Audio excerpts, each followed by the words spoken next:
Hello, my name is Bryan Fanning.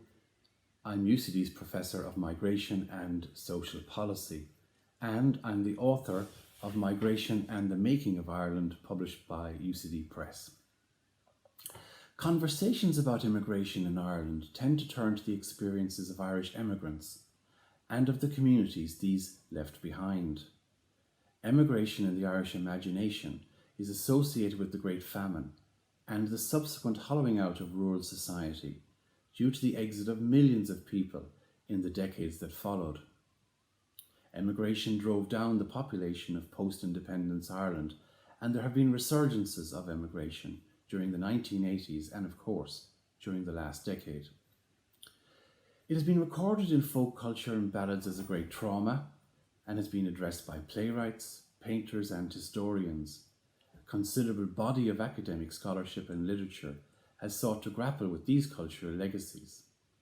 By comparison, the lives of recent and past immigrants have yet to become part of the mainstream Irish story, and the focus of our Migration and the Making of Ireland is to contribute, I guess, to this. The perspectives on migration that have intrigued me the most are those of migrants themselves.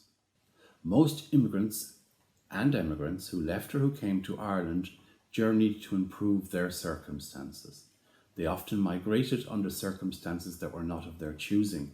However, they generally made the best use they could of the resources they had at their disposal.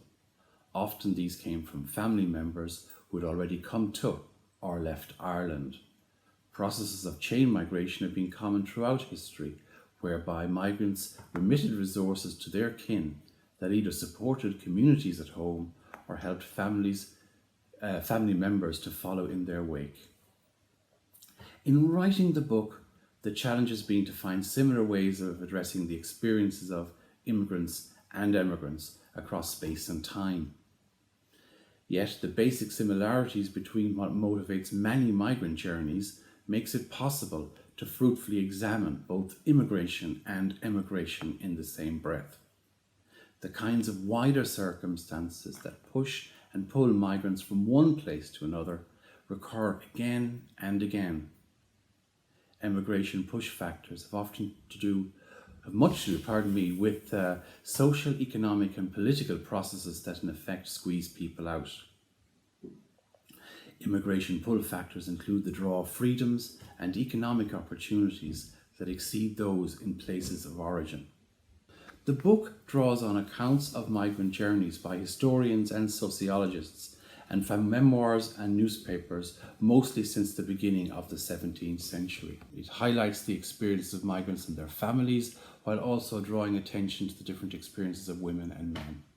It draws on biographies, on letters, on newspaper accounts, on recent social research, on case studies produced by migrant-led organisations, and of course the work of social scientists and historians.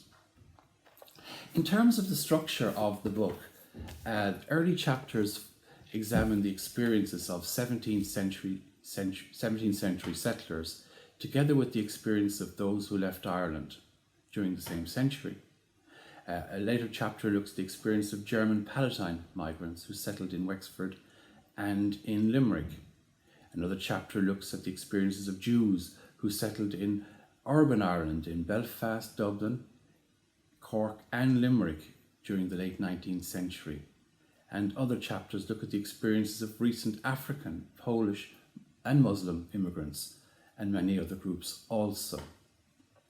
So the focus of the book really is on the broad trends and the broad stories, and at the same time focusing in on the personal, on the lives lived by people, on their hopes and aspirations, and so on.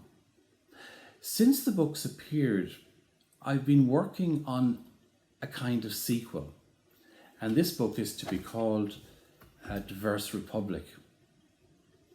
The first part of the book will examine how the Republic of Ireland and Irish identity has changed since the foundation of the state. So, whilst Migration and the Making of Ireland looked at the experiences of immigrants, this is really about the impact of migration on Ireland as a whole. This opening section is relevant to the second part, which examines how and to what extent far-right anti-immigrant politics and what has been called national populism is likely or not in the Irish case. It is certainly the case that in democratic countries, English-speaking ones such as the United States, that anti-immigrant politics and nativism has been on the rise. So the question is, how insulated are we in Ireland from those influences? Research in other countries suggests that the main driver of such nativism is a mixture of cultural anxiety and economic anxiety. Ireland's much celebrated social liberalism is a recent phenomenon. It is supported by a majority of the electorate, but there are far-right groups on the margins who seek to appeal to those who believe that the political mainstream does not speak for them. Ireland's far-right may appear to be out of step with the opinions of many, but it invokes nationalist and religious ideas and values that were previously seen to be integral parts of Irish identity, and remains appealing to some. Following the 2020 election, there are reasons for optimism that it will not break into the political mainstream, but not, I think, for complacency. The third part of A Diverse Republic will focus on the challenges that need to be addressed in politics and social policy to ensure future social cohesion. So thank you very much for listening to me in lockdown times, and I wish you all well. Good day to one and all.